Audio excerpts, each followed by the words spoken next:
결혼 8년 차였습니다. 평범한 가정을 꾸리고 있다고 믿고 있었고 누구나 그렇듯 지루하고 반복적인 일상 속에서도 크고 작은 다툼은 있어도 결국 화해하고 서로를 믿으며 살아가고 있다고 생각했어요.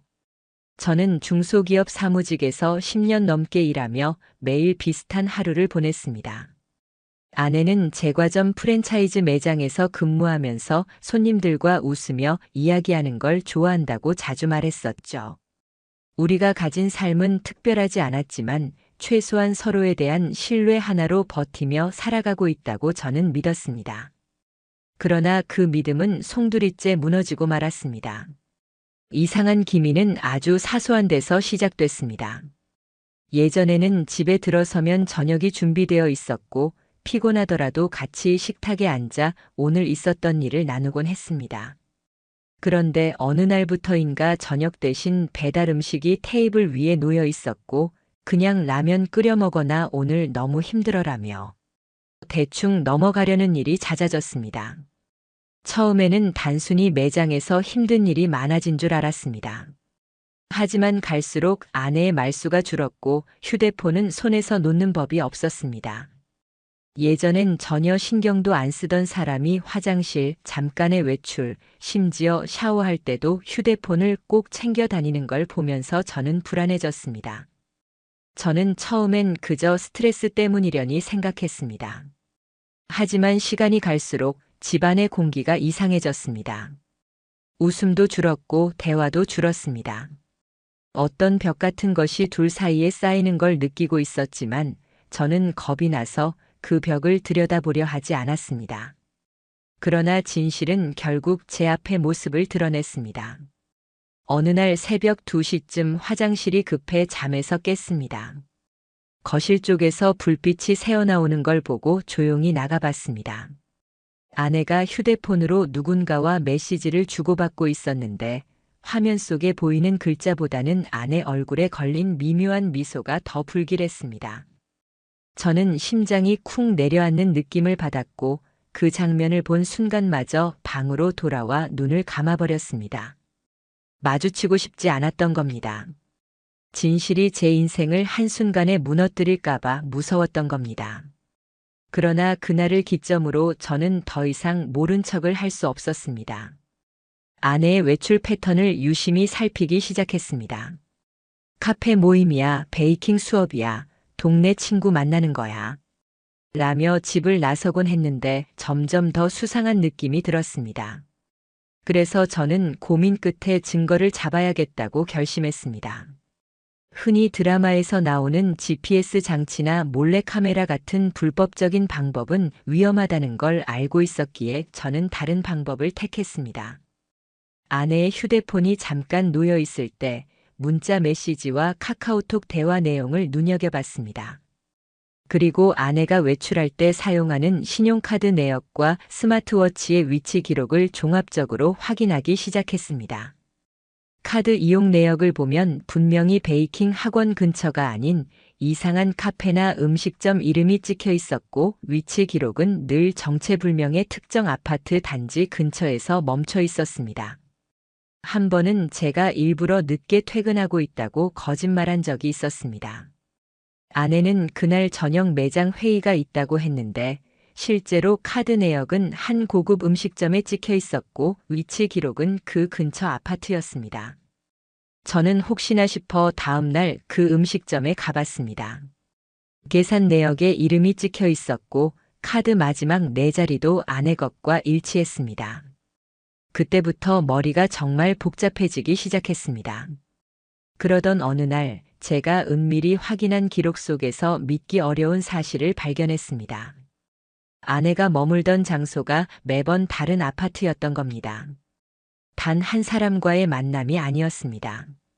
같은 요일 같은 시간대에 재현되는 패턴은 명백했고 그곳에서 찍힌 사진이나 SNS의 간접 흔적들을 추적하다가 아내가 3명의 다른 남자를 번갈아 만나고 있다는 사실까지 알아냈습니다.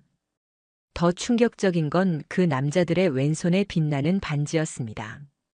저는 몰래 차량 번호판을 찍고 보험 사이트, 중고거래 앱, SNS 기록들을 교차 검증했고 그 결과를 보고 심장이 무너졌습니다. 그들은 모두 유부남이었습니다. 아내는 무려 3명의 유부남과 각기 다른 요일과 다른 공간에서 만남을 이어가고 있었던 겁니다. 제가 지금까지 믿어왔던 가정, 제가 붙잡고 있다고 생각했던 일상이 한순간에 가짜가 되어버렸습니다. 저는 충격으로 손발이 저려오고 숨이 제대로 쉬어지지 않았습니다. 밥도 넘어가지 않았고 밤마다 식은땀이 흘렀습니다. 처음엔 왜 이런 상황이 되었는지 이유를 찾고 싶었습니다. 하지만 곱씹을수록 억울함과 분노만 치밀어 올랐습니다. 왜 나만 참고 있는 거지? 왜 저 사람들은 아무 죄책감 없이 웃고 떠들고 있을까? 저는 결심하게 되었습니다. 반드시 이걸 법적으로 끝까지 끌고 가겠다고요.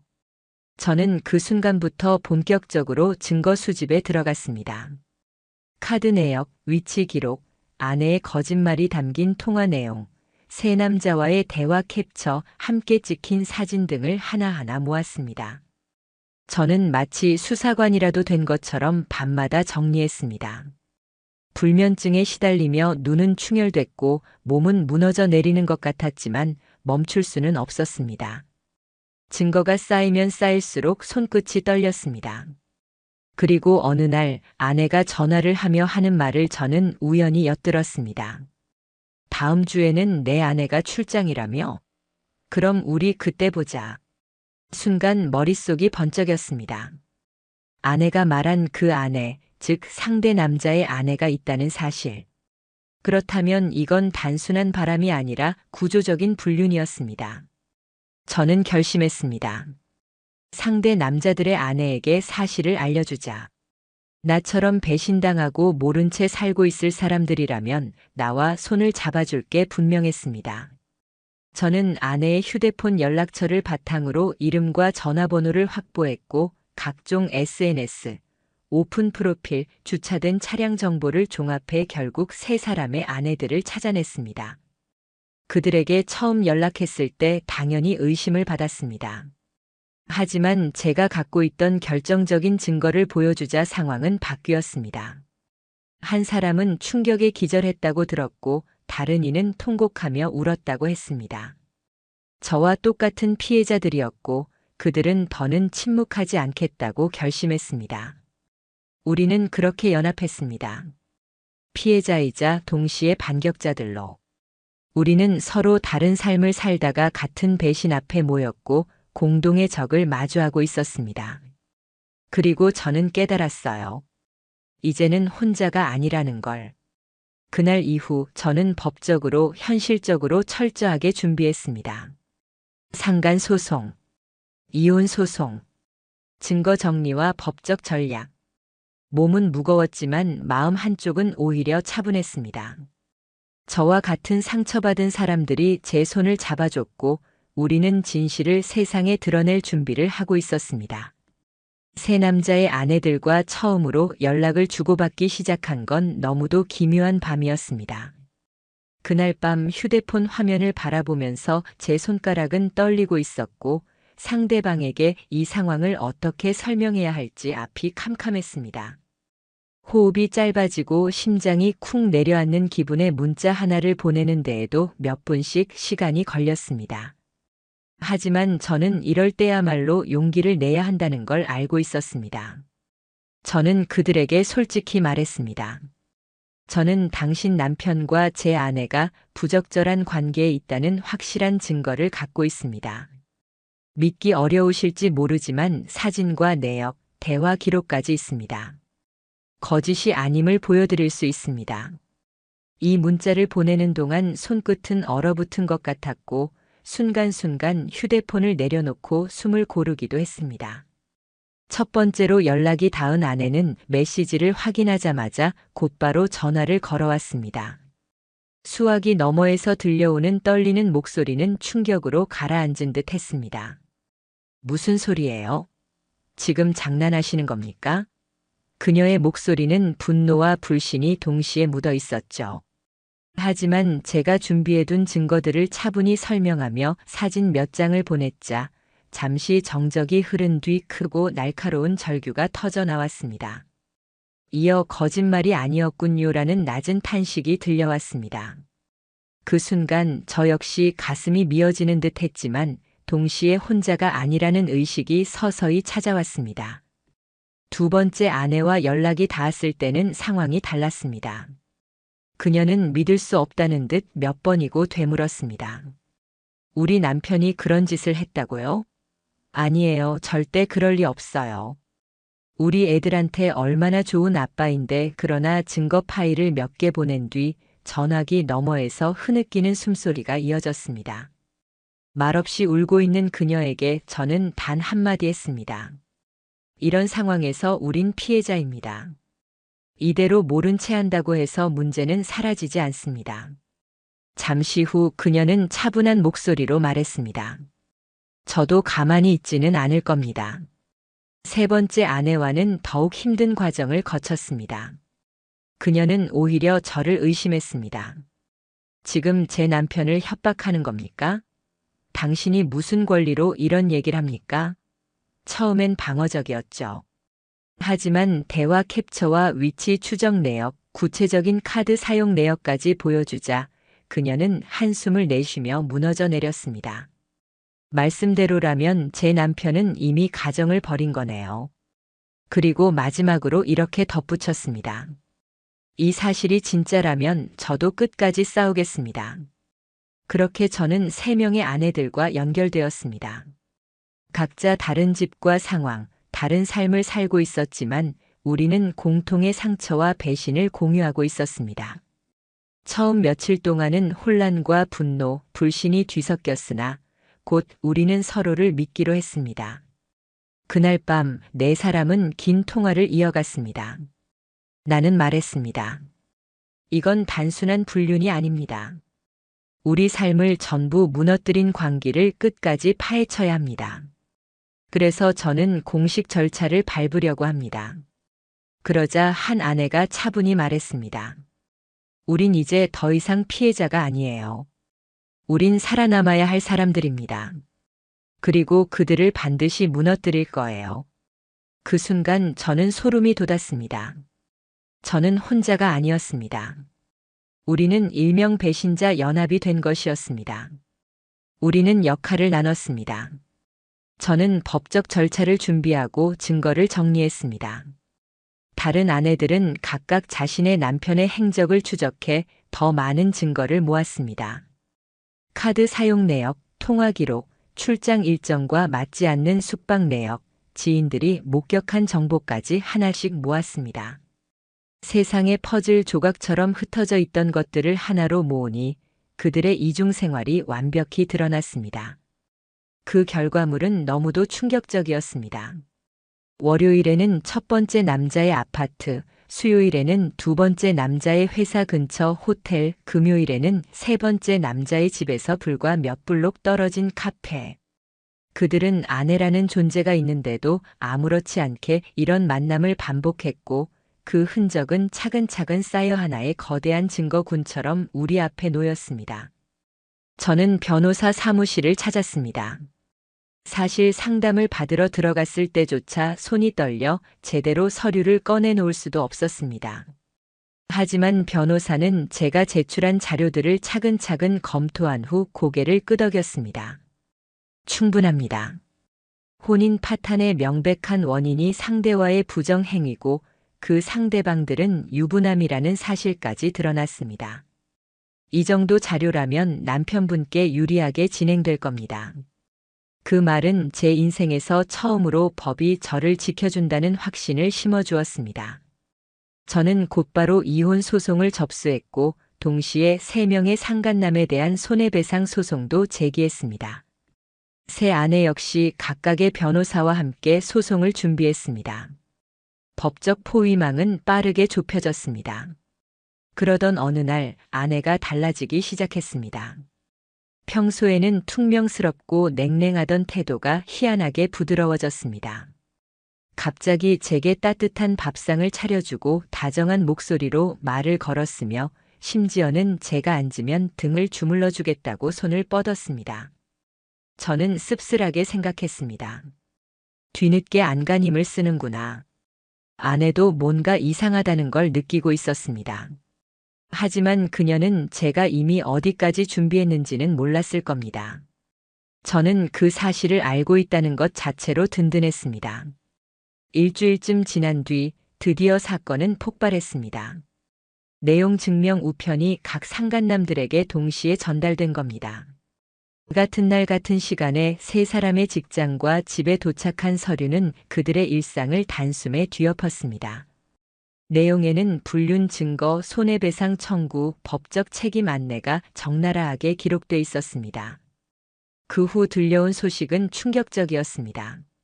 한 상간남은 편지 봉투를 읽자마자 손이 떨려 제대로 서 있을 수 없었다고 하고, 다른 이는 화장실에 숨어 몇 시간 동안 나오지 않았다고 합니다. 그리고 마지막 한 명은 직장에서 쓰러져 응급실로 실려갔다고 들었습니다. 문제는 그 직후에 찾아왔습니다. 아내가 제 책상 서랍 속 문서를 몰래 확인해 버린 겁니다. 그 안에는 상간남 소송 자료, 이혼 준비 서류, 증거 목록까지 가지런히 들어 있었습니다. 아내는 그걸 들고 거실에서 절 노려보며 묻더군요. 당신 지금 뭐 하는 거야? 그녀의 목소리는 당황과 분노가 뒤섞인 톤이었습니다. 반성이 아니라 자신이 통제권을 잃었다는 불안이 가득 묻어 있었습니다. 저는 침착하게 말했습니다. 너 지금도 여전히 내가 이 상황을 조종할 수 있다고 생각하니? 제 눈빛은 흔들리지 않았습니다. 그러자 아내는 울분을 터뜨렸습니다. 잠깐 흔들린 거였어. 그 사람들이랑 진심이었던 거 절대 아니야. 저는 숨이 막히는 듯 했고 목구멍이 타들어가는 듯 했지만 차갑게 말했습니다. 진심이 아니면 3명이나 만났겠어? 그 말은 제가 그동안 쌓아왔던 마지막 연민마저 무너뜨리는 말이었습니다. 결국 아내는 짐을 싸서 본가로 내려갔습니다. 그 길로 그녀 역시 변호사를 선임했습니다. 그리고 저에게 전화를 걸어 말했습니다. 제발 합의하자. 더 복잡하게 이야기 만들지 말고 깔끔하게 이혼만 하자. 그러나 저는 응하지 않았습니다. 왜냐고요? 그렇게 하면 이 모든 더러운 진실이 깨끗한 종이 한 장으로 덮여버릴 테니까요. 저는 절대 그렇게 두고 싶지 않았습니다. 그날 밤 저는 증거 서류를 다시 펼쳐놓고 마음을 다잡았습니다. 그리고 속으로 되뇌었죠. 이 싸움은 이제 시작이다. 나는 결코 물러서지 않을 것이다. 법은 내 편이고 피해자는 바로 나다. 끝까지 가겠다. 아내가 본가로 내려간 뒤에도 그녀는 집요하게 연락을 해왔습니다. 문자, 전화, 카카오톡, 이메일까지 끊임없이 반복되는 메시지는 거의 애원에 가까웠습니다. 그냥 합의 이혼하자. 서로 힘들게 하지 말자. 아이도 없으니까 이렇게까지 복잡하게 끌 의미가 뭐가 있겠어?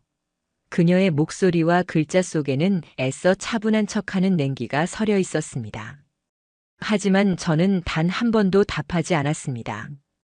왜냐하면 저는 이미 모든 절차를 철저하게 준비하고 있었고 다시는 제 마음이 흔들리게 하고 싶지 않았기 때문입니다. 저는 불륜의 순간을 직접 본 것도 아닌데 증거 하나하나를 모아보니 눈으로 목격한 것보다 더 참혹했습니다. 카드 내역, 위치 기록, 선물 영수증, 대화 캡처 사진. 제가 정리한 파일은 두꺼운 서류철 몇 권이 되었고 이만큼의 증거가 있으면 법정에서도 뒤집을 수 없을 거라 변호사는 장담했습니다. 3명의 상간남에 대한 손해배상 소송은 이미 접수돼 있었고 동시에 아내와의 이혼 소송도 진행 중이었습니다. 제 머릿속은 이미 끝까지 간다라는 한마디로만 가득 차 있었습니다. 하지만 반대편의 움직임도 만만치 않았습니다. 3명의 상간남은 각자 자신을 방어하기 시작했습니다. 첫 번째 남자는 변호사를 통해 우발적인 일탈, 순간적인 실수라고 주장했고, 두 번째 남자는 이미 아내와 불화가 심했고 관계가 오래전부터 소원했다라며 책임을 줄이려 애썼습니다. 가장 황당한 건 세 번째 남자였습니다. 그는 뻔뻔하게도 아내가 먼저 유혹했다고 주장했습니다. 심지어 자신이 피해자라는 듯 말하더군요. 그 말이 제 귀에 닿았을 때 분노로 손이 떨려 주먹이 움켜쥐어졌습니다. 하지만 다행히도 그들의 말은 준비한 증거들 앞에서는 무용지물이었습니다. 그들은 메시지를 지운 줄 알았지만 일부는 그대로 남아 있었고 클라우드에서 복구된 흔적까지 확보해 두었습니다. 그 안에는 아내가 분명히 먼저 전화를 걸고 먼저 만나자고 하고 먼저 보고 싶어 죽겠다는 메시지를 보낸 기록이 있었습니다. 제가 그 메시지를 하나하나 읽어나갈 때마다 손끝이 얼어붙은 듯 차갑게 굳어갔습니다. 그러나 아이러니하게도 그것이야말로 그들의 거짓을 부수는 칼이 되어 주었습니다. 한편 아내는 자신을 피해자인 척 포장하기 시작했습니다. 저는 그녀의 SNS를 보고 경악했습니다. 사랑은 타이밍이다. 나를 가장 이해해준 사람이 사실 남이었다니 아이러니하다. 이런 글귀들을 올리며 마치 자신의 불륜을 감정적인 사랑으로 치환해버리는 겁니다. 그 글에는 동정을 보내는 댓글들이 붙기도 했습니다. 누군가의 눈에는 그녀가 단순히 사랑에 빠진 불쌍한 여자로 비춰졌을 수도 있습니다. 하지만 저는 알았습니다. 그것이 단순한 자기 합리화이자 교묘한 공격이라는 걸. 제게는 칼을 휘두른 배신이었고 사람들에게는 눈물 젖은 로맨스로 포장된 거짓이었습니다. 더 황당한 건 그 다음이었습니다. 아내가 저를 명예훼손으로 고소한 겁니다. 이유는 이랬습니다. 배우자의 동의 없이 휴대폰을 열람했고 사진과 대화 내용을 제3자에게 유포했다. 제 손에 든 증거들이 이제는 거꾸로 저를 향한 칼이 된 셈이었습니다. 순간적일지라도 저는 멘붕 상태에 빠졌습니다. 내가 이 지경까지 당했는데 이제는 가해자라고 뒤집어 씌우려는 건가? 하지만 다행히도 제 변호사는 침착했습니다. 걱정하지 마세요. 불법적으로 해킹하거나 몰래 설치한 것도 아니고 혼인 관계 내에서 정당한 의심으로 확보한 겁니다. 그리고 제3자 유포라는 것도 상간남들의 아내들에게 알린 것에 불과하죠. 그들은 바로 직접적인 이해 당사자입니다. 변호사의 말 한마디에 심장이 조금은 진정되었습니다. 실제로 그 고소는 각하되었습니다. 법적으로 불법성이 없다는 판단이 나온 겁니다. 그제야 마음 한구석에 자리 잡은 두려움이 서서히 사라졌습니다. 그러나 사건은 여기서 끝나지 않았습니다. 이미 온라인 커뮤니티와 지역 언론에 소문이 퍼지기 시작했습니다. 아내가 유부남 3명과 불륜, 남편이 상간남 소송 진행이라는 제목으로 익명 게시물이 돌아다녔습니다. 물론 이름은 나오지 않았지만 주변 사람들은 눈치를 채기 시작했습니다. 직장의 동료, 가족, 지인들이 은근히 저를 보며 속삭였고 어떤 친척은 대놓고 묻기도 했습니다. 그거 혹시 너네 얘기 아니야? 이 소문은 아내에게 2번째 지옥이 되었습니다. 아내는 결국 저에게 전화를 해 애원하기 시작했습니다. 이런 소문까지 나면 난 정말 끝장이야. 제발 멈춰줘. 이 정도면 됐잖아. 하지만 저는 답하지 않았습니다. 가슴 한쪽이 흔들렸지만 스스로 마음을 다잡았어요. 나는 피해자다. 이건 정의다. 멈추는 순간 다시는 기회가 없다. 저는 흔들리지 않았습니다. 한편 상간남들의 집안에도 지옥이 찾아왔습니다. 첫 번째 남자의 아내는 이미 별거에 들어갔고 3명의 자녀에 대한 양육권과 친권을 전부 요구하며 강력한 태도를 보였습니다. 회사에서도 성추문에 연루된 직원이라는 낙인이 찍혔습니다. 결국 그는 스스로 사표를 냈다는 얘기를 들었습니다. 2번째 남자는 집에서 쫓겨나 지인의 원룸이나 차에서 생활한다는 소문이 돌았고 결국 직장에서도 더 이상 못 버티고 퇴직하려 한다는 말이 들려왔습니다. 3번째 남자는 억울하다며 발버둥 쳤지만 그의 아내는 강경했습니다. 마침내 가정은 파탄났고 그는 양육권도 재산도 잃었습니다. 저는 그들의 소식을 들으며 묘하게 씁쓸한 웃음을 지었습니다. 그들이 괴로워하는 걸 보며 사이다 같은 통쾌함보다는 허망함이 더 크게 몰려왔습니다. 하지만 동시에 확실히 느꼈습니다. 적어도 정의는 천천히라도 작동하고 있다는 사실을요. 그 과정에서 저는 제 삶을 하나하나 회복해 나가기 시작했습니다. 재산 분할 협상을 진행했고 다행히 집은 전적으로 제 명의라 지킬 수 있었습니다. 예금 통장은 법에 따라 반반으로 나눴고 아내의 불륜이라는 혼인 파탄 책임이 명백했기 때문에 위자료는 제가 요구한 전액이 인정되었습니다. 그녀는 마지막으로 저에게 부탁했습니다. 부모님께만은 말하지 말아줘. 엄마 아빠까지 알면 난 정말 못 살아. 하지만 그때 저는 씁쓸하게 웃을 수밖에 없었습니다. 그녀의 부모님은 이미 소식을 들었고 오히려 저의 어머니가 제게 이렇게 말했으니까요. 말로 위로할 순 없지만 내가 잘못한 게 아니라는 것만 잊지 마라. 저를 향해 조용히 등을 토닥이는 어머니의 손길에서 저는 눈물이 쏟아지려는 걸 겨우 참아냈습니다. 아내는 끝났습니다. 아니, 그녀의 삶 그 자체가 무너지는 건 이제부터 시작이었습니다. 저는 발걸음을 멈추지 않았습니다. 왜냐하면 정의는 아직 끝까지 이루어지지 않았으니까요. 법정 첫 출석 날이 다가왔을 때 제 심장은 귀 옆에서 북소리처럼 울리고 있었습니다. 저는 대기실 의자에 앉아 두꺼운 서류철을 가방에서 꺼내 다시 한번 검토했습니다. 수십 번은 훑어본 자료들이었는데도 결코 마음이 가라앉지 않았습니다. 그때 문이 열리며 낯설게 차려입은 아내가 들어왔습니다. 흰색 블라우스에 깔끔한 검정 정장을 입고 얼굴엔 거의 색조를 하지 않은 듯한 연한 화장을 하고 있었습니다. 평소의 화려한 모습과 달리 거의 낯빛은 창백해 보였고 눈에 띄게 초조해 보였죠.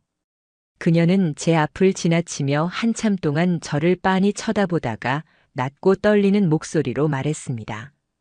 정말 이렇게까지 해야겠어? 저는 입을 열지 않고 고개만 단호히 끄덕였습니다. 그 순간 그녀의 입꼬리가 아주 미세하게 떨리며 내려앉았습니다. 이혼 소송의 핵심은 책임 소재였습니다. 아내 측은 변호사를 통해 정신적으로 불안정한 상태에서 잘못된 선택을 했고 남편도 부부관계의 소홀에 책임이 있다며 쌍방과실을 주장했습니다. 그러나 저와 세 상간남들의 배우자가 제출한 자료 앞에서 그 논리는 힘을 잃었습니다. 기록된 카드 사용 내역, 사진, 메시지 기록, 위치 추적 결과, 그리고 무엇보다 세 명이 모두 유부남임을 뻔히 알면서도 관계를 이어간 정황은 아내 측 주장을 무너뜨리기에 충분했습니다. 결정적 순간은 상간남 중 한 명이 증언대에서 자백했을 때였습니다. 그는 고개를 숙이고 맞습니다. 저도 유부남임을 알면서 관계를 이어갔습니다. 감정적으로 휘말렸고 잘못했습니다. 라며 사실을 인정했습니다. 방청석은 수군거림으로 가득 찼고 제 손끝은 차갑게 식어갔습니다. 판사의 표정은 무표정했지만 그의 자백은 돌이킬 수 없는 결정타였습니다. 재판부는 판결에서 이렇게 말했습니다. 혼인 파탄의 명백한 책임은 피고인 아내에게 있습니다. 원고 남편이 입은 정신적 피해는 크다고 판단되며 피고는 위자료 5천만 원을 지급하십시오. 또한 상간남 3명은 각각 원고에게 2천만 원씩 배상할 것을 명령합니다. 저는 그 순간 숨을 크게 들이켰습니다. 이것이 정의인가 복수인가 알 수 없었지만 최소한 저의 억울함이 법적으로 인정받는 순간이라는 사실은 분명했습니다. 오랫동안 지고만 살았던 무게가 조금은 내려가는 느낌이었습니다.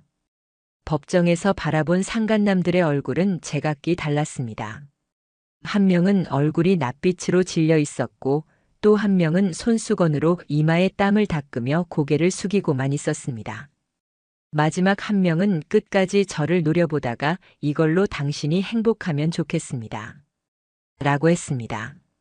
저는 차갑게 미소 지으며 대답했습니다. 행복하지 않습니다. 하지만 정의는 지켰습니다. 그 말에 그의 어깨가 툭 떨어지듯 무너져 내렸습니다. 재판의 결과는 곧 현실로 다가왔습니다. 첫 번째 상간남은 결국 아내와의 이혼이 확정되었고 가장 노릇을 하지 못했다는 이유로 회사에서 곧바로 사직 압박을 받아 퇴직했다고 들었습니다. 두 번째 상간남은 직장에서의 추락이 빠르게 진행되었습니다. 회사 차원에서 이미지 때문에 그를 두고 볼 수 없었고 명예퇴직이라는 이름으로 내몰렸습니다. 세 번째 상간남은 끝까지 억울하다 주장하며 버텼지만 그의 아내는 이미 변호사와 함께 단호하게 이혼 소송을 진행 중이었고 결국 그는 모든 신뢰를 잃었습니다. 그리고 제 아내, 이제는 전 아내라고 불러야겠죠. 그녀는 판결 이후 급격히 나락으로 빠져들었습니다. 위자료와 변호사 비용을 감당할 방법이 없어 자동차를 팔고 다니던 직장에서도 눈치를 보며 퇴사했습니다. 결국 이사까지 해서 작은 원룸으로 옮겼다고 들었습니다. 어느 날 저에게 문자를 보냈습니다. 진심으로 미안하다. 나 벌 받을게. 이제 그만 멈춰줘. 그 문자를 보고도 제 분노는 가라앉지 않았습니다. 지금 와서 벌을 받겠다고. 그 순간 내가 무너져가고 있을 때 내가 웃으며 메시지를 보내던 모습이 생각 안 나. 제 마음속 울분은 쉽게 가라앉지 않았습니다. 심지어 그녀의 가족들까지 저를 찾아와 부탁했습니다. 우리 딸이 잘못한 건 맞습니다. 하지만 인생을 이렇게까지 망가뜨리려 하시는 건 너무 가혹하지 않습니까? 저는 냉정하게 말했습니다. 저는 법이 정한 절차만 밟았을 뿐입니다. 제가 받은 고통은 당신들이 상상도 못할 겁니다. 그녀가 한 행동은 단순한 실수가 아니라 저의 인생 전체를 무너뜨린 배신이었어요. 말하는 순간 제 목소리는 떨렸지만 동정 따위는 없었습니다. 저는 여기서 멈추지 않았습니다. 상간남들에게 따로 내용 증명을 보냈습니다. 공식적인 사과문을 작성해 제출하지 않으면 언론과 인터뷰를 검토하겠다고도 밝혔습니다. 물론 실명을 직접 공개하는 것은 불가능했지만 그 경고는 충분히 무게가 있었습니다. 며칠 뒤 제 우편함에는 두툼한 봉투 3개가 차례로 들어왔습니다. 손이 떨리며 한 통씩 열어보았습니다. 첫 번째 사과문. 저의 경솔한 행동으로 가정을 파괴했습니다. 반성하고 있습니다.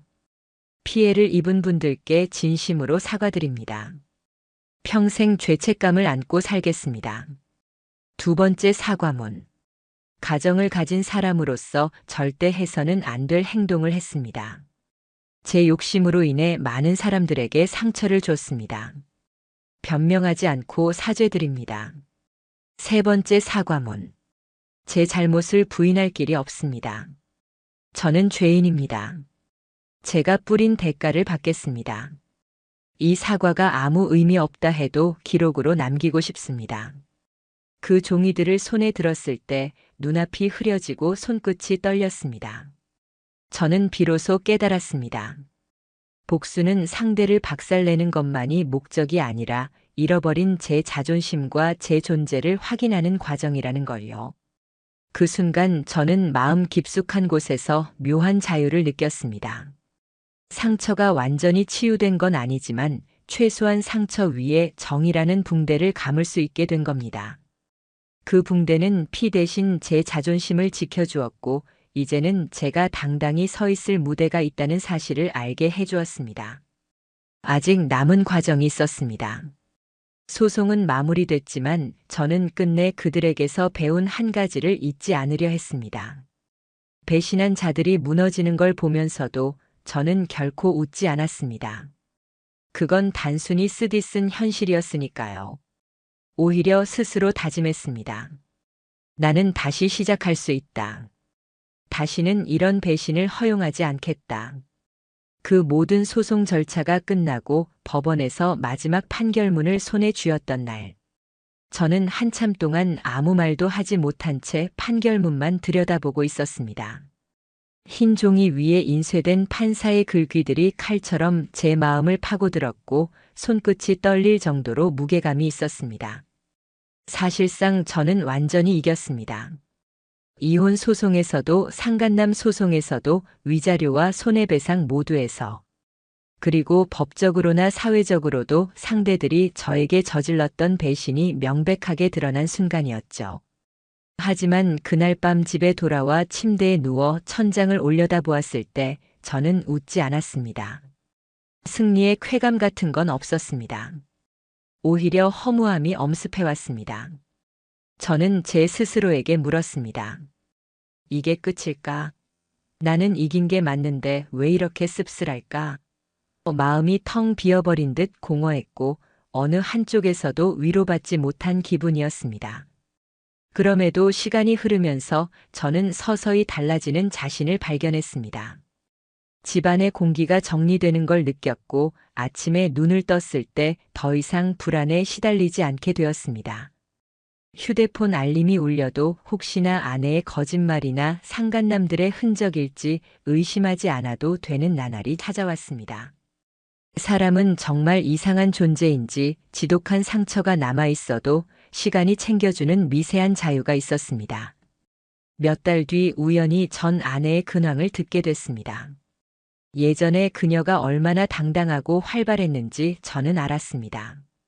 그런데 지금은 반지하 원룸에서 혼자 살고 있다는 소식을 들었습니다. SUV 차량을 중고로 팔았고 예전 친구들조차 거의 연락을 끊었다더군요. 처음 듣고는 드디어 대가를 치르며 살고 있구나라는 생각이 들었지만 이내 묘한 허무함이 다시 밀려왔습니다. 더 충격이었던 건 전 아내가 여전히 자신의 잘못을 정확히 인정하지 않고 있다는 점이었습니다.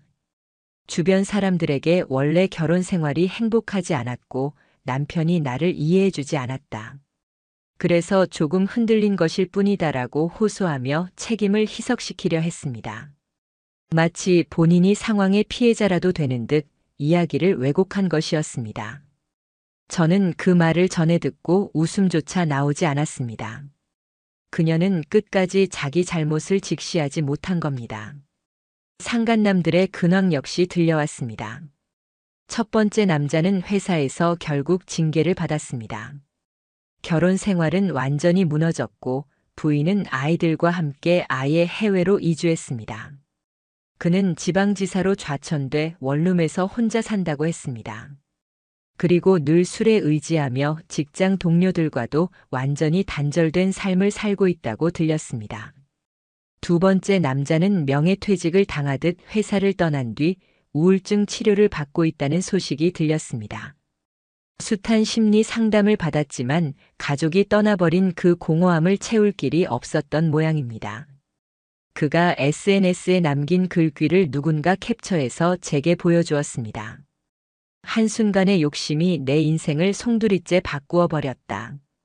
그 글을 본 순간 저는 아이러니하게도 통쾌함보다는 씁쓸한 연민이 먼저 다가왔습니다.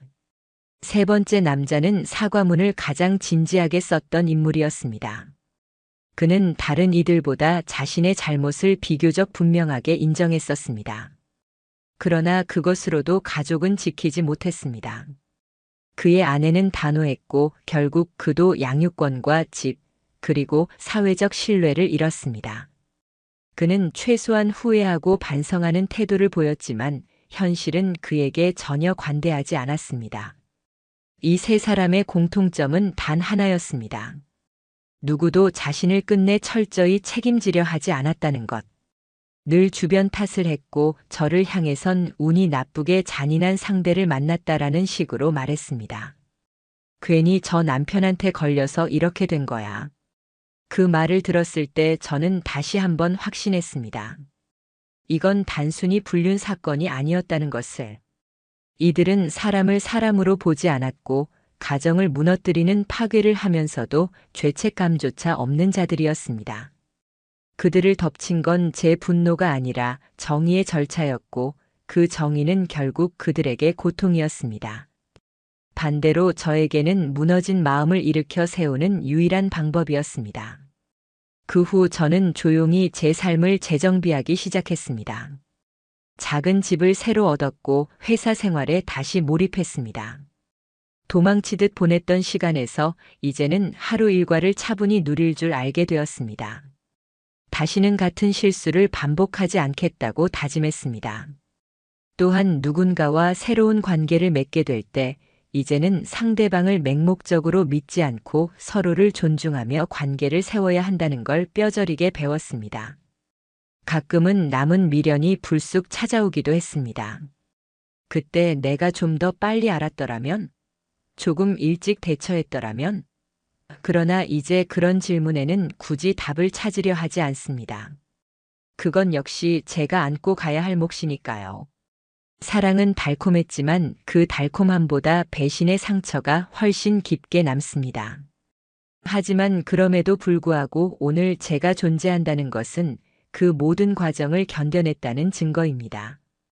저는 언젠가 제 아이에게 혹은 가까운 후배에게 이런 말을 남길 겁니다. 나는 도망가지 않았다. 끝까지 싸웠고 책임을 물었고 정의를 지켰다. 그 한마디는 제 존재의 증거이자 스스로를 지탱하는 힘입니다.